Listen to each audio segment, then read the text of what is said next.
شلاملخ مريم مليف طيبوثة نارا عماخ مريخات المنشي وموريخ بيت خرسي شو ناط مريم يلدت آلها صلح لا بين حطاهي هاشا وشاق الموتين آمين.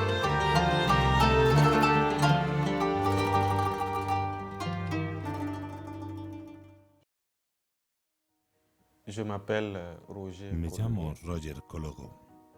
Soy de Burkina Faso, para ser más preciso, de la diócesis de Kodougou, y fui ordenado sacerdote en julio de 2005. Después de la ordenación, el obispo o los obispos me dieron varias misiones en parroquias, en el secretariado de la Casa Episcopal, en un pequeño seminario como formador y finalmente consejero de Cáritas.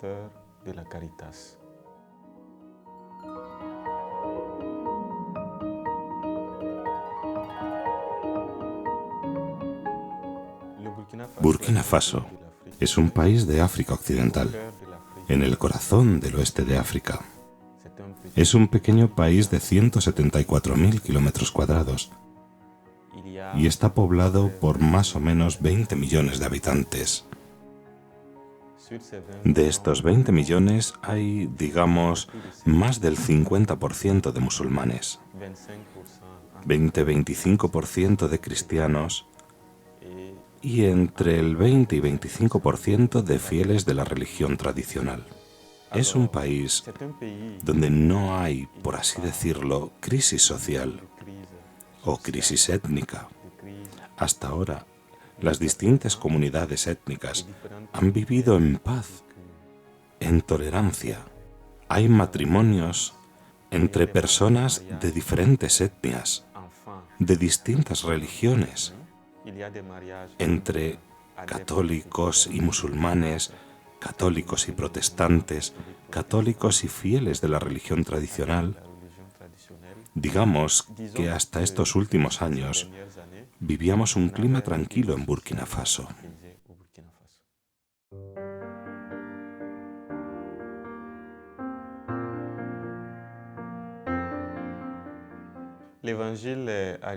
El Evangelio llegó a Burkina Faso en el año 1900, gracias a los Padres Blancos, una congregación europea. Y como en cada principio, había resistencia a la implantación de la fe. Pero después cada uno tenía la libertad de hacerse cristiano, de dejar la religión tradicional para ser musulmán o del Islam pasar a la fe cristiana. Hasta estos últimos años no ha habido problemas ni dificultades entre las religiones. En Burkina Faso, ser cristiano, ser católico o ser musulmán no constituye una categoría social aparte que se reivindique. Nos reconocemos como hijos de un mismo país, con la misión de trabajar para que el país avance, con el deber de vivir como hermanos y hermanas del mismo país.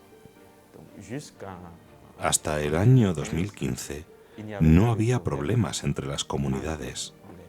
Y hasta el presente podemos decir que no existían problemas entre musulmanes y cristianos. Solo está esta crisis terrorista. Y en medio de esta crisis ha habido ataques contra los cristianos que los han obligado a irse. Estos ataques han sembrado el miedo hasta ahora, porque cada comunidad no sabe si será o no atacada. Pero digamos que hasta ahora ha habido matrimonios mixtos, bodas entre católicos y musulmanes, como ya he dicho. También está el que uno puede instalarse donde quiera, en el norte o en el sur, porque existe libertad de circulación en el país. Hay testimonios muy edificantes de sacerdotes que provienen directamente de familias musulmanas. Los padres siguen siendo musulmanes, pero los hijos han decidido hacerse cristianos, Han escuchado la voz de Cristo y se han ordenado sacerdotes o religiosas. Tenemos esos casos y sus padres han aceptado que sus hijos se hagan sacerdotes o religiosas, que se hagan cristianos.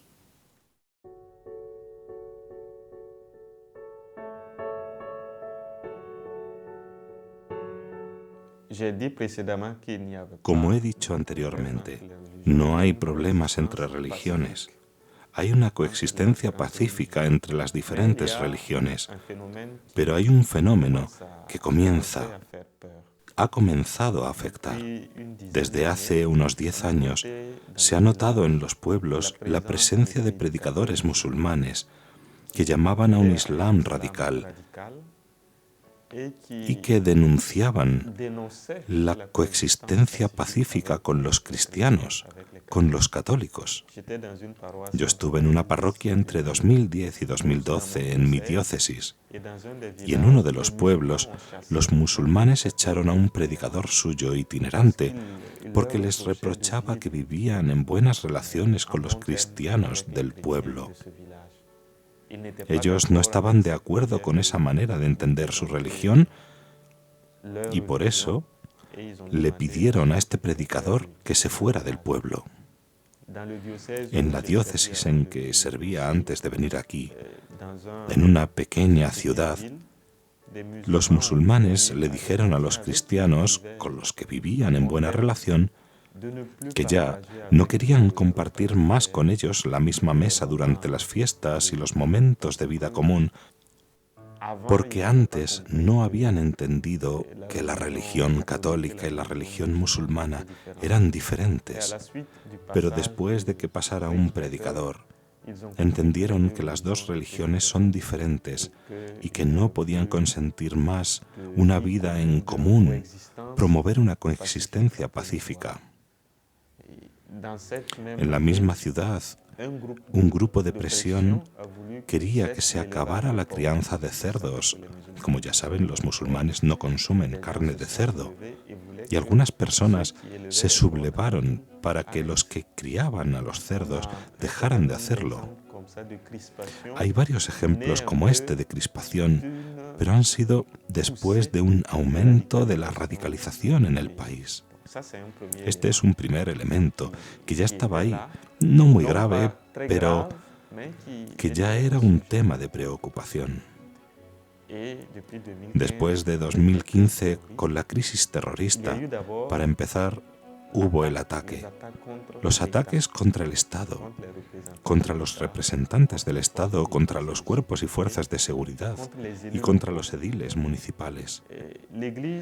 La Iglesia empezó a preocuparse a partir de mayo de 2018, cuando un catequista en el norte de la diócesis de Dori fue secuestrado junto a su mujer embarazada, así como un pastor protestante. Estuvieron encerrados durante 4 meses antes de ser liberados, en septiembre de 2018. Escuchándolos, nos dimos cuenta de que se trataba de una provocación. Se hizo esto con el fin de suscitar una reacción de la Iglesia y que hubiese un conflicto entre la religión católica, entre los católicos y los musulmanes. La Iglesia no reaccionó como ellos pensaban, sino que rezó para que el Señor interviniese. El catequista y el pastor fueron liberados. Luego hubo un sacerdote que fue secuestrado el 17 de marzo, cuando volvía de un servicio dominical, y no hemos recibido noticias de él. Y el Viernes Santo de 2019 comenzaron las matanzas. La forma en que trabajaban es dejando a los cristianos, que toman como objetivo, reunirse en las asambleas de culto. Y entonces llegan, les hacen salir, queman los libros religiosos y matan a las personas. Esto es lo que hemos vivido. Digamos que desde mayo hasta octubre de 2019, más de 60 personas han muerto por su fe. Y esto hay que decirlo.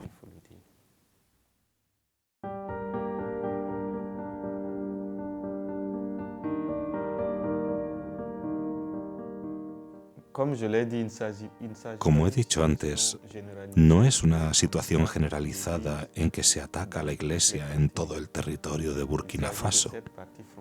Se trata solo de la parte fronteriza con Mali y Níger.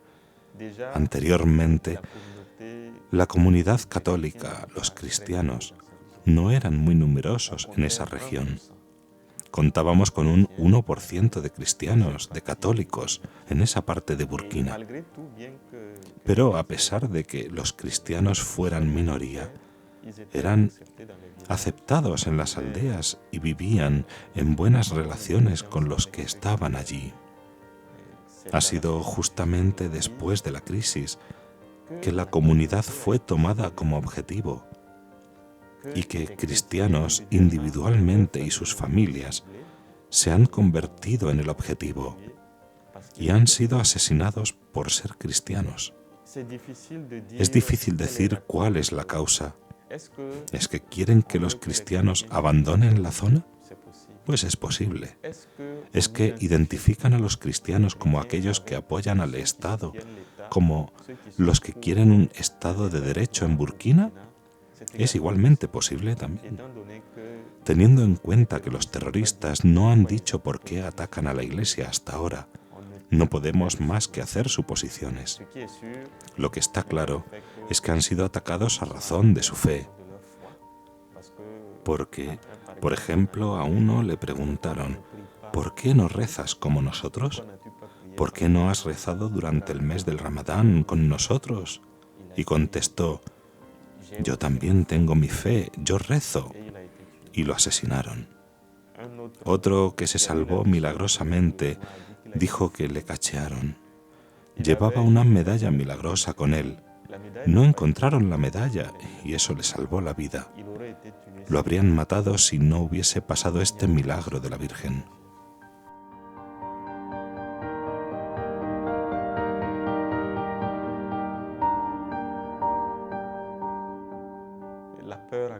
Digamos que el miedo ha alcanzado a los cristianos más allá de la zona en que los terroristas hacen estragos.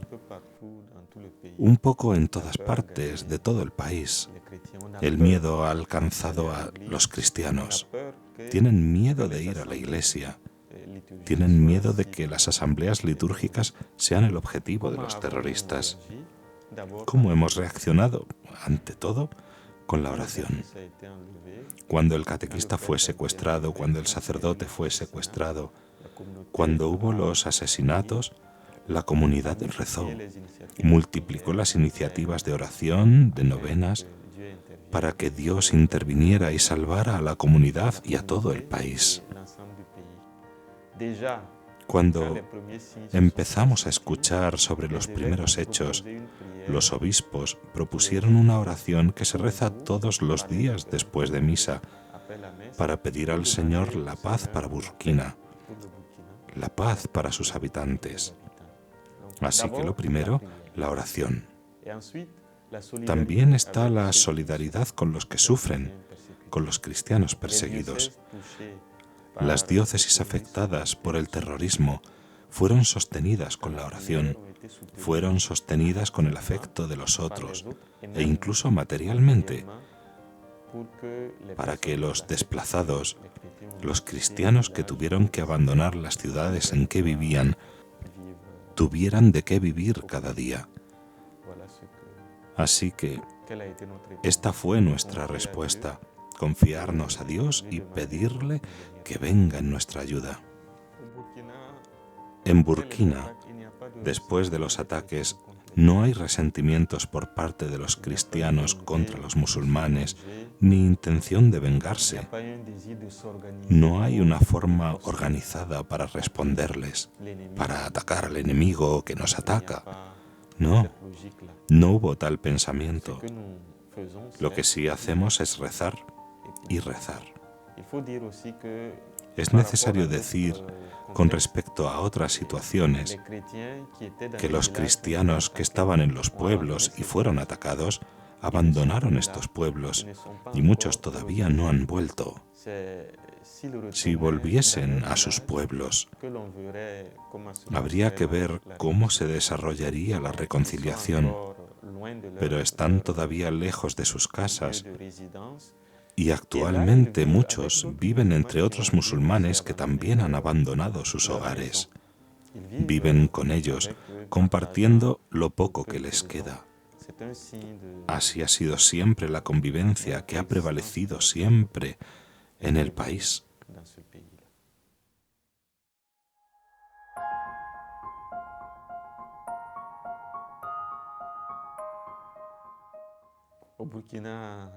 En Burkina, como en vuestros países, queremos a la Virgen María y recurrimos a su intercesión para que ella nos ayude, junto con los fieles, a los hermanos y hermanas de Jesús. Rezamos mucho el rosario para pedir la paz. Ha habido peregrinaciones diocesanas o nacionales al Santuario Nacional con el lema de pedir la paz al Señor con la intercesión de la Virgen María. Sabemos que ella está con nosotros y que lucha al lado de sus hijos.